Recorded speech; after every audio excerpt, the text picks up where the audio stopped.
Izoba ryo kubanza ry'urukiko rw'ikibiina cya DP rw'okurinda abeebembezi rwahwa abesimbire bari kuronda akaruru.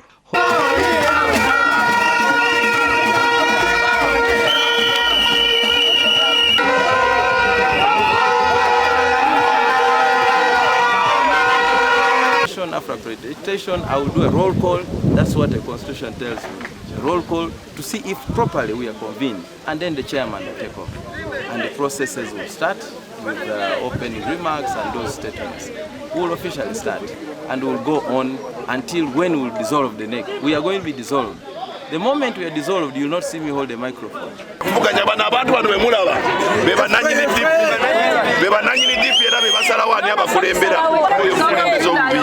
Abantu bakoyo okutugatta mwinaale abantu baagala omuntu ayogerera abantu bawansi kati baagala muntu ayogerera abantu abafina malwaliro baagala muntu ayogerera abantu abafuna accident buli lunaku baagala omuntu ayogerera abali mu masomero baagala omuntu agenda okwogera abantu abasembayo tebaagala muntu n'omu ayagala batwala mwinaalemu nga tebategedde. Honorable Dr. Bayiga Michael Rume omumbari kuhakaniro bwa presidenti obw'ekibiina kya DP Omuihanga nawe yayakirwa nakari kandi ogu nawe yayetombitirwa chairman w'ekibiina obwa hati abokuchuguza.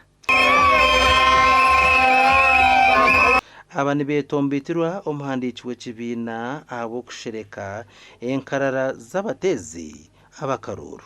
Mukaruru kano nga organization ya delegates conference ebadde yanzikiza nakati tetunafuna register ya delegates gye twafunyeeko yabaddemu empewo nyingi yabaddemu ne bebagasemu bingi naye twagambye abantu baffe bakomewo bajje wano bajja kukakasa tebe badelegates abatuufu era bwe banaamala okukikola bateeka okubeera ku nkalala ezo abazze wano nga abadelegates babicupuli tuteeka okubakolako era ne baddayo gye baavudde. Izoba ry'okubanza ryahwa bari kuchebera amazina gaabo abatari kwisikirizibwa okuteera akaruru. Definitely we have deployed enough, just deployed enough and efficiently to handle any mishaps that may come up.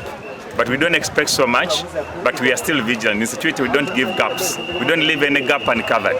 So we have tried to cover up every area and every aspect that we expect violence to come from, and we hope it will be peaceful.